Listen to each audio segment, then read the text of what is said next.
सुप्रभात बच्चों। हम कक्षा 11वीं में मियाँ नसरुद्दीन की कहानी, इस कहानी के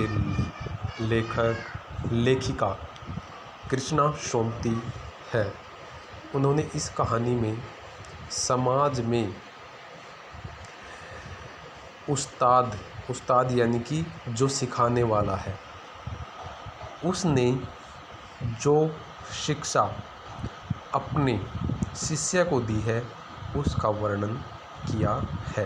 कहने का तात्पर्य यह है कि जो भी कोई भी कार्य सीखता है तो वह अपने गुरु से उसकी शिक्षा जरूर लेता है। इस कहानी में भी मियाँ नसरुद्दीन का वर्णन किया है, जो अपने पूर्वजों से, अपने दादा कल्लन और पिता से 56 प्रकार की रोटियां बनाने का हुनर यानी कि शिक्षा उसने वहाँ से प्राप्त की है। ऊपर जो तीसरी लाइन है, तालीम की तालीम भी बड़ी चीज़ होती है, यानी शिक्षा ही शिक्षा से बड़ी होती है। यहाँ तक इस कहानी का अध्ययन हमने कर लिया है। मौखिक अध्ययन भी हमने इस कहानी का कर लिया था। तो आगे बढ़ते हैं। सिर हिलाया है साहिब माना, मियाँ नसरुद्दीन जोश में आ गए। हमने न लगाया होता खोमचा तो आज क्या यहाँ बैठे होते। खोमचा होता एक जो छोटा ढाबा जो होता है, ठीक है, जैसे शहर में होता है, ठीक है, एक फट्टियों का बना हुआ, ठीक है, एक छोटा खोमचा होता है, ठीक है। वो कहते हैं कि वो भी हमने लगाया है। ऐसे ही यहाँ पर इतनी बड़ी दुकान करके हम ऐसे नहीं बैठे, इसके लिए हमने पहले खोमचा भी लगाया है। आगे बढ़ते हैं। मियाँ को खोमचे वाले दिनों में भटकते देख हमने बात का रुख मोड़ा। आपने खानदानी नानबाई होने का जिक्र किया, क्या यहाँ और भी नानबाई है? मियाँ ने गुरा, बहु तेरे पर खानदानी नहीं। गुरा यानी कि ऐसे कुटीली नज़र से लेखिका को देखा और बोला, बहु तेरे यानी कि बहुत सारे, पर खानदानी नहीं है। सुनिए, दिमाग में चक्कर काट गई है एक बात। हमारे बुजुर्गों से बादशाह सलामत ने यूँ कहा, मियाँ नानबाई कोई नई चीज़ खिला सकते हो, हुक्म कीजिए जहाँपना। बादशाह सलामत ने फरमाया, कोई ऐसी चीज़ बनाओ जो न आग से पके न पानी से बने। क्या उनसे बनी ऐसी चीज़, यानी कि क्या उनसे बनी ऐसी चीज़। यह पंक्ति कृष्णा सोमती लेखिका कह रही है, किनसे? मियाँ नसरुद्दीन से। आगे बढ़ते हैं। क्यों न बनती साहिब, बनी और बादशाह सलामत ने खूब खाई और खूब सराही, यानी कि खूब प्रशंसा की। लगा हमारा आना कुछ रंग लाया चाहता है। बेसब्री से पूछा, वह पकवान क्या था। बेसब्री से पूछा यानी कि जल्दी से पूछा, उन पर रहा नहीं गया, एकदम से पूछ लिया कि वह चीज़ क्या थी।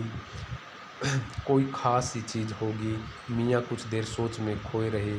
सोचा पकवान पर रोशनी डालने को है कि नसीरुद्दीन साहिब बड़ी रखवाई से बोले, यह हम न बतावेंगे। रखवाई यानी कि धीमी आवाज़ से बोले और लेखिका को यह कह दिया कि हम यह नहीं बताएंगे कि वो पकवान क्या था। बस आप इतना समझ लीजिए कि एक कहावत है न कि खानदानी नानबाई कुएं में भी रोटी पका सकता है। यानी कि मियाँ नसरुद्दीन कहता है कि जो खानदानी नानबाई होता है उसमें इतना हुनर होता है कि वह कुएं के अंदर उसकी तली में जाकर रोटी पका सकता है। क्यों?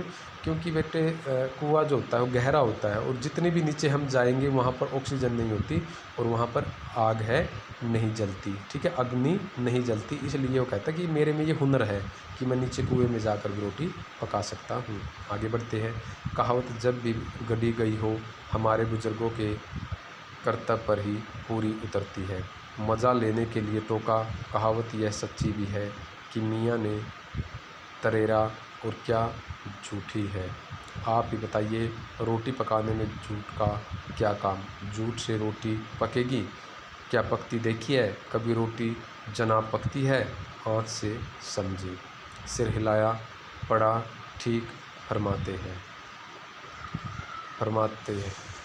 हैं यानी कि फरमाते, इसका हिंदी अर्थ है आज्ञा पत्र। ठीक है, कि आपने ठीक कहा। एक शब्द ये भी है आएगा इसके लिए, सिर हिलाया बड़ा ठीक फरमाते हैं। यानी कि सिर हिलाया किसने? मियाँ नसरुद्दीन ने। ठीक फरमाते कि आपने ठीक कहा है, लेकिन इसके लिए फरमाते हैं, आज्ञा पत्र भी होता है, फरमाते हैं ठीक कहा, ठीक बताया, ये शब्द भी इसके लिए आते हैं। आगे बढ़ते हैं। इस बीच मियाँ ने किसी और को पुकार लिया, मियाँ रहमत इस वक्त किधर को? अरे वह लौंडिया न आई, रुमाली लेने शाम को मंगवा लीजो। यानी कि मियाँ नसरुद्दीन है, वो लेखिका की बातों का उत्तर नहीं दे रहा, तो वह बात को घुमा फिरा देते हैं और सामने जा रहे रहमत को आवाज़ लगा लेते हैं कि आप कहाँ जा रहे हैं। फिर वो कहता है कि अरे वह लौंडिया न आई रुमाली लेने, यानी कि रुमाल लेने, वह लौंडिया, ठीक है, लड़की के लिए यह शब्द प्रयोग किया गया है। शाम को मंगवा लीजो, कि शाम को मंगवा लेगी क्या? रुमाल। आगे बढ़ते हैं। मियाँ एक बात और आपको बताने की जहमत उठानी पड़ेगी, यानी कि लेखिका कहती है कि आपको एक बात और बतानी पड़ेगी, इसके लिए कठिनाई उठानी पड़ेगी। मियाँ ने एक और बीड़ी सुलगा ली, सो कुछ फुर्ती पा गए थे। पूछिए, अरे बात ही तो पूछिएगा, जान तो न ले लेंगे, उसमें भी अब क्या देर, 70 के हो चुके, फिर जैसे अपने से ही कहते हो, वालिद मरहूम तो कुछ किए 80 पर, क्या मालूम हमें इतनी मोहलत मिले न मिले। इन पंक्तियों को कहने का मतलब ये है कि मियाँ ने एक और बीड़ी सुलगा ली, यानी कि एक बीड़ी और लगा ली, ठीक है, और 2-3 उसके ज़ोर ज़ोर से कस लगाई, और धूमा अंदर जाते ही उसको थोड़ा नशा हो गया, यानी कि उसकी थकान उतर गई, फुर्ती आ गई, और लेखिका से कहे कि पूछिए आप क्या हमसे पूछना चाहती हैं। अरे बात ही तो पूछेंगे, यानी कि कोई हमसे बात ही तो पूछेंगे, हमारी जान थोड़ा ही ले लेंगे। फिर कहता है कि मैं 70 का हो गया हूँ, और जो हमारे वालिद यानी कि पिता थे, हमारे दादा थे, ठीक है, अपने पूर्वज की बात कर रहा वो, कि वो तो 80 की हो गए हैं, कुछ किए 80 पर, यानी कि 80 साल तक उन्होंने अपना जीवन जिया है, ठीक है, क्या मालूम हमें इतनी मोहलत मिले न मिले। तो अंत में जो लाइन आई है, क्या मालूम हमें इतनी मोहलत मिले न मिले, कहता है कि हमारे जो पूर्वज थे वो तो 80 साल के जी गए, क्या पता हम 80 साल तक जिएंगे या न जिएंगे। लास्ट में कहने का मतलब ये है। और बीच में जो पहरा आ गया है, इसका अध्ययन हमने पढ़ लिया, ये ऊपर जो हमने अध्ययन किया है वो सार है। नीचे पढ़ते हैं, जो अंत में लाइन है उसका अध्ययन करेंगे। इस मजमून यहाँ पर ये मजमून है, ठीक है, मजमून होता है विषय। इस मजमून पर हमसे कुछ कहते न बन आया तो कहा, अभी यही जानना था कि आपके बुजुर्गों ने शाही बावर्ची खाने में तो काम किया होगा। शाही बावर्ची खाना, शाही होता है जो राजा महाराजाओं के रसोई होती है, बावर्ची खाना होते हैं उनके, बावर्ची खाना होता है जो खाना बनाने वाला होता है, ठीक है, शाही बावर्ची खाने में, यानी कि राजा महाराजाओं के वहाँ यहाँ खाना बनाने वाले जो होते हैं उनका काम किया होगा। मियाँ ने बेरुखी से टोका, वह बात तो पहले हो तो चुकी साहिब, पर जानना यह था कि दिल्ली के किस बादशाह के यहाँ आपके बुजुर्ग काम किया करते थे। अजी साहिब क्यों बाल की खाल निकालने पर तुले हैं। यानी कि मियाँ नसरुद्दीन कहते हैं लेखिका से कि अजी साहिब क्यों बाल, यानी कि क्यों बात को इतना बढ़ाकर आगे से आगे पूछते जा रहे हो। कह दिया न कि बादशाह के यहाँ काम करते थे, सो क्या काफ़ी नहीं। हम खिसियानी हंसी हंसे, खिसियानी कि शर्माते हुए, शर्माना, ठीक है तो काफ़ी, पर ज़रा नाम लेते तो उसे वक्त से मिला लेते खूब, पर किसे मिलाते जनाब आप वक्त से, वक्त होता है समय। आगे बढ़ते हैं। मियाँ हंसे जैसे हमारी खिल्ली उड़ाते हो, खिल्ली यानी कि चिढ़ाना, ठीक है, उसी की नकल उतारना। वक्त से वक्त को किसी ने मिलाया है, यानी कि समय से समय को कोई नहीं मिला पाया आज तक। खैर पूछिए किसका नाम जानना चाहते हैं। दिल्ली के बादशाह का ही ना, उनका नाम कौन नहीं जानता, जहाँपना बादशाह सलामत ही न। कौन से? बहादुर शाह जफ़र की। मियाँ ने खिंच कर कहा। फिर उलट पलट के वही बात, लिख लीजिए बस यही नाम। आपको कौन बादशाह के नाम चिट्ठी रुका भेजना है? कहते हैं कि यही नाम है, जहाँपना बादशाह सलामत। फिर वो उनसे बार बार पूछ रही है। फिर उसको गुस्सा आ जाता है कि इसको, मियाँ नसरुद्दीन को। और वह कहते हैं कि आप बात को पलट पलट कर पूछ रहे हैं, क्या आपने उनके नाम कोई चिट्ठी भेजनी है? आगे बढ़ते हैं। डाक खाने वालों के लिए ये सही नाम पता ही ज़रूरी है। हमें बिटर बिटर अपनी तरफ देखते पाया तो सिर हिला अपने कारीगर से बोले, अरे ओ बब्बन मियाँ, भट्ठी सुलगा दो तो काम से निपटे। यानी कि लेखिका है उनकी तरफ, ठीक है, चिढ़कर ऐसे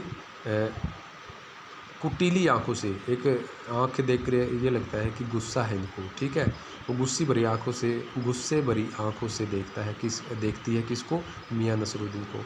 तो वह सिर हिलाकर अपने कारीगर से कहता है कि कारीगर उनके पास है और उसका नाम है बब्बन मियाँ, कि भट्टी में आग सुलगा दीजिए। आगे बढ़ते हैं। यह बब्बन मियाँ कौन है साहिब? मियाँ ने रुपवाई से जैसे फाँक ही काट दी हो। अपने कारीगर और कौन होंगे? और बीच में जो ये पहरा आ गया है, इसका भी अध्ययन हमने कर लिया है, ठीक है। नीचे जो लाइनें हैं वो पढ़ते हैं। मन में आया पूछ ले, आपके बेटे बेटियां हैं। पर मियाँ नसरुद्दीन के चेहरे पर किसी दबे हुए अधड़ के आसार देख यह मजमून ने छेड़ने का फैसला किया। मजमून होता है विषय, ठीक है। एक शब्द आया यहाँ पर, मियाँ नसरुद्दीन के चेहरे पर किसी दबे हुए अधड़ के आसार देख। यानी अधड़ यानी कि यह बात पूछने से एक तरह से किसी सोच में पड़ जाना, ठीक है, किसी सोच में पड़ जाना। लेखिका ने उनसे यह पूछ लिया है कि आपके बेटा बेटी हैं, तो वो एक सोच में पड़ गए कि अभी तो हमारी शादी भी नहीं हुई, ठीक है, और उम्र निकलती जा रही है। तो एक बेचैनी सी हो गई, अधड़ के आसार देख यानी कि बेचैनी सी हो गई, वो सोच में पड़ गए। तो उन्होंने बात पलट ली, ठीक है, और इस विषय पर बात न की। आगे बढ़ते हैं। इतना ही कहा, ये कारीगर लोग आपकी शागिर्दी करते हैं। शागिर्दी यानी कि एक किस्म से ये कहते हैं कि आदेश का पालन करते हैं। खाली शागिर्दी ही नहीं साहिब, गिन के मजूरी देता हूँ। 2 रुपये मजूरी यानी कि मजदूरी, 2 रुपये मन आटे की मजूरी, यानी कि 2 मन आटा अगर यह भिगोता है, पानी में गूँथता है, तो मैं इसको 2 रुपये देता हूँ। 1 मन आटे पर 2 रुपये वो अपने कारीगर को देता था। 4 रुपये मन मैदे की मजूरी हो, और 1 मन अगर मैदा गूँथता है, पानी में भिगोता है, तो 4 रुपये इसको मैं देता हूँ। आगे बढ़ते हैं। ज़्यादातर भट्टी पर कौन सी रोटियाँ पका करती हैं? मियाँ को अब तक इस मजमून में कोई दिलचस्पी बाकी न रही थी। मजमून, ठीक है, विषय। फिर भी हमसे छुटकारा पाने को बोले। बाकर खानी, सिरमाल होती है, चीनी मिला पानी, ठीक है, चीनी मिला पानी। शोरमाल, ठीक है। एक तो बाकर खानी हो गई है, एक होती है शोरमाल होती है एक चीनी जो होती है, ठीक है, उसमें पानी मिलाकर उसको हिला दिया जाता है और वो मीठा पानी बन जाता है, और वह मीठा पानी उस चीनी पर उसे रोटी पर लगा दिया जाता है, ठीक है। ताफ्तान, बेसनी, खमीरी, रुमाली, गाव, दिद्दा, गाजेबान, तुनकी, ठीक है, ये रोटियों के नाम हैं। फिर तेवर चढ़ा, हमें गुरकर कहा, तुनकी पापड़ से ज़्यादा महीन होती है। महीन, हाँ, किसी दिन खिलाएंगे आपको। कहता है कि तुन की पापड़ से ज़्यादा महीन होती है। कहने का तात्पर्य यह है कि जो रोटी वो बनाते हैं, ठीक है, एक आटे की होती है, ठीक है, उससे ज़्यादा सही तो महीन होती है। महीन ये भी रोटी का नाम है, ठीक है। तुनकी पापड़, ठीक है, एक पापड़ की तरह पतली सी रोटी होती है, ठीक है, वो ऐसे करकरारी होती है। वो कहता है कि उससे अच्छी, उससे ज़्यादा बिकने वाली रोटी तो महीन होती है। महीन रोटी होती है जिसमें आलू मिला होता है, ठीक है, धनिया मिला होता है, ठीक है, वो मिक्सचर रोटी भी हम उसको कह देते हैं। हाँ, किसी दिन खिलाएंगे आपको। एकाएक मियाँ की आंखों के आगे कुछ कौंध गया। एक लंबी सांस भरी और किसी गुमशुदा याद को ताज़ा करने को कहा। उतर गए वे ज़माने और गए वे कदरदान जो पकाने खाने की कदर करना जानते थे।